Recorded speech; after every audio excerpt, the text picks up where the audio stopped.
You know what nobody tells you about power? The real kind. Not the fake stuff you see on social media. Not the chest-pounding look-at-me nonsense that passes for strength these days. I'm talking about the power that moves mountains without making a sound. The kind that reshapes entire industries from the shadows. The kind that Machiavelli whispered about in the dark corners of Renaissance Italy, but never dared write in his famous book. 20 years ago, I sat across from a billionaire in his Manhattan penthouse. Floor-to-ceiling windows. The entire city sprawled beneath us like a chessboard. And you know what struck me most? The silence. This man controlled more wealth than some small countries. Yet his phone never rang. No assistants rushing in. No constant meetings. Just silence. He looked at me with these cold, knowing eyes and said something I'll never forget. The loudest person in the room is never the most powerful. Power doesn't announce itself. It isolates itself. That conversation changed everything I thought I knew about success. See, we've been lied to. Every motivational speaker, every success guru, every networking event tells you the same fairy tale. Your network is your net worth. It's not what you know, it's who you know. Surround yourself with winners. But here's what they don't tell you. The people who actually run this world? They're not at those networking events. They're not posting daily on LinkedIn. They're not collecting business cards like Pokemon cards. They're alone. Deliberately, strategically, powerfully alone. Niccolò Machiavelli wrote The Prince in 1513. Everyone knows the surface-level stuff. It's better to be feared than loved. The ends justify the means. Basic, but buried in his private letters, documents that weren't published until centuries after his death, lies a darker truth about power that would make modern society very, very uncomfortable. He wrote to his friend Francesco Vittori, "The prince who seeks counsel from many will receive many opinions, and in his confusion he will achieve nothing. But the prince who thinks alone, who separates himself from the noise of advisors and sycophants, he sees with clarity what others cannot." Think about that for a second. Every great empire in history was built by someone who spent enormous amounts of time in isolation. Marcus Aurelius wrote his meditations alone in a tent on the Germanic frontier. Napoleon planned his campaigns in solitude. Steve Jobs took long walks by himself, sometimes for hours. You know why? Because isolation isn't loneliness. It's clarity. Let me tell you something brutal but true. Every time you're in a group, every single time, you become dumber. This isn't opinion. It's psychology. There's something called groupthink. When you're surrounded by others, your brain literally changes how it processes information. You start unconsciously mirroring the people around you. Their fears become your fears. Their limitations become your limitations. I've watched this destroy more talented people than I can count. There was this kid I mentored about 15 years ago. Brilliant. Scary smart. Had ideas that could have revolutionized his industry. But he was addicted to validation, always showing his plans to friends, always seeking approval, always adjusting his vision based on what others thought. You know where he is now? Middle management, comfortable salary, safe life, dead dreams. Meanwhile, his college roommate, the weird one who ate lunch alone, who everyone thought was antisocial, just sold his third company for 9 figures. The difference? One sought comfort in the crowd. The other sought power in isolation. Here's something I've noticed after 2 decades of studying the ultra-successful. There's a pattern, a predictable trajectory that real power players follow. And once you see it, you can't unsee it. Stage 1. They're everywhere. Young, hungry, networking like crazy. You see them at every event, every conference, every party. Stage 2.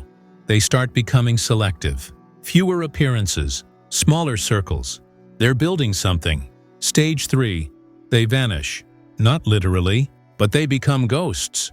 They stop posting, stop attending, stop explaining themselves, and that's when they become dangerous. You see, isolation is a filter. It separates those who need external validation from those who have found internal power.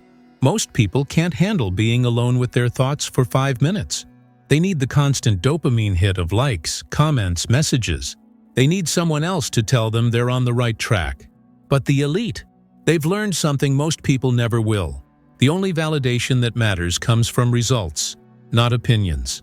Let me share something that might disturb you. Isolation makes you psychologically invulnerable, and that terrifies people. When you're truly comfortable alone, you can't be manipulated. Think about it. How do people control you? Through your connections, through your need to belong, through your fear of being cast out. Your boss threatens your job. That's your connection to money and status. Your friends pressure you to conform. That's your connection to social acceptance. Your family guilts you into obligations. That's your connection to love and approval. But what happens when you don't need any of that? What happens when you've built such a strong internal foundation that you could lose everything and everyone and still be okay? You become uncontrollable, and in a world built on control, that makes you the most dangerous person in the room. I learned this the hard way. About 12 years ago, I had everything society tells you to want. Great career, beautiful apartment, more friends than I could keep track of, invitations to everything. Then I made a decision that went against the group. I won't bore you with details, but I saw an opportunity that everyone else thought was insane. Every advisor, every mentor, every friend told me I was committing career suicide. But alone, in the quiet of my own mind, I knew they were wrong. So I pulled the trigger, and overnight, I became a pariah. The phone stopped ringing. The invitations dried up. People I thought were ride or die disappeared like smoke. For 6 months, I was completely alone. And I mean completely. Days would pass without a real conversation. And you know what? It was the most powerful 6 months of my life. Without the constant noise of other people's opinions, I could finally hear my own voice. Without the need to maintain relationships, I had energy to build something real. Without the comfort of the crowd, I had to develop unshakable self-belief. That decision everyone said would ruin me? It made me wealthy beyond what I ever imagined. But more importantly, it made me understand what Machiavelli really meant about power. After years of studying this phenomenon, I've identified 3 core principles that separate strategic isolation from mere loneliness. First pillar, selective accessibility. The powerful aren't hermits. They're selectively accessible. There's a massive difference. They choose when to engage and when to withdraw. They appear when it serves their purpose and disappear when it doesn't. They're not antisocial, they're strategically social. Think about it. When was the last time you saw Warren Buffett at a networking event? When did Elon Musk last update his Facebook status about his morning coffee? These people understand that attention is currency, and they spend it very, very carefully. Second pillar, internal validation architecture. This is the hardest one for most people. You have to build an internal system of validation that doesn't depend on external input. Your wins are your wins, whether anyone sees them or not. Your progress is your progress, whether anyone applauds or not. I have a client who built a $100 million company, and his own family doesn't really understand what he does. He doesn't need them to. His validation comes from the problems he solves, the value he creates, the empire he's building in silence. Third pillar, the fortress mindset. Medieval lords built castles not to keep everyone out, but to control who got in. That's the mindset you need. Your isolation isn't about rejecting the world. It's about becoming so valuable, so powerful, so essential that the world has to come to you on your terms. Here's the uncomfortable truth. Every day you spend seeking approval is a day you're not building power. Every hour you waste in meaningless social interactions is an hour you're not developing mastery. Every moment you let someone else's opinion shape your decisions is a moment you're giving away your sovereignty. And time? Time doesn't care about your excuses.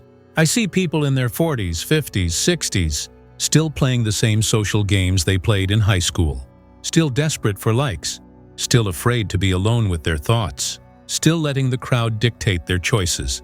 They had all the potential in the world, but they traded it for comfort, for belonging, for the warm, fuzzy feeling of being part of the group.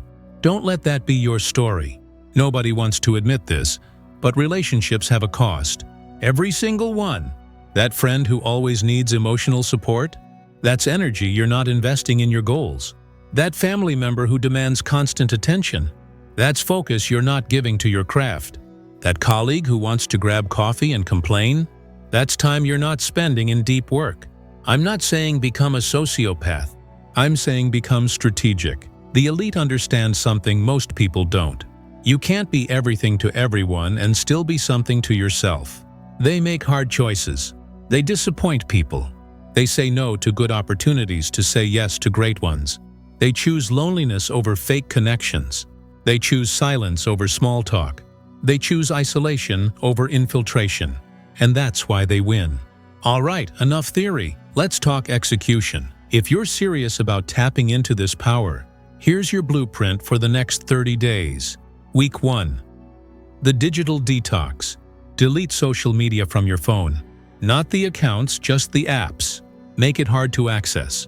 You'll be shocked how much mental space opens up when you're not constantly consuming other people's highlight reels. Week 2. The sacred hour. Wake up 1 hour earlier than usual. No phone, no email, no podcast. Just you and your thoughts. Journal, meditate, plan, but do it alone. This 1 hour will become your power foundation. Week 3. The strategic no. Start saying no to everything that doesn't directly serve your core mission. Every invitation, every request, every opportunity, put it through this filter. Does this make me more powerful or more popular? Choose power every time. Week 4. The vanishing act. Disappear for an entire weekend. Tell no one where you're going. Post nothing. Share nothing. Just be alone with your vision, your goals, your plans. Use this time to design the next chapter of your life without any external input.